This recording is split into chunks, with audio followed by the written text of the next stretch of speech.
యోగిరా 56 YouTube ఛానల్కి స్వాగతం. అందరికీ నమస్కారం.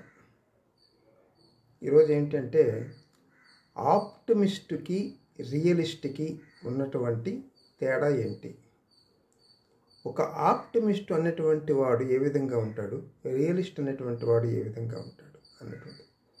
ఒక ఆప్టిమిస్ట్ అన్నట్టే ఎప్పుడూ ఏ పరిస్థితిలోనైనా సరే మంచి కోణాన్ని చూసేటువంటి వ్యక్తి.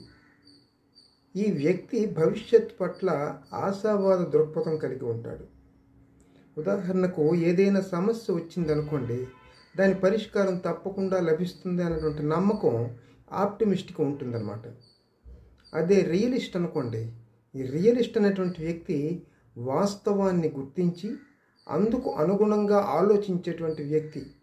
అతను ఆశలు పెంచుకునేటువంటి ముందు వాస్తవ పరిస్థితులను అంచనా వేసి ఉన్న అవకాశాలను పరిమితులను బేరీజ్ వేసుకుంటాడు రియలిస్ట్.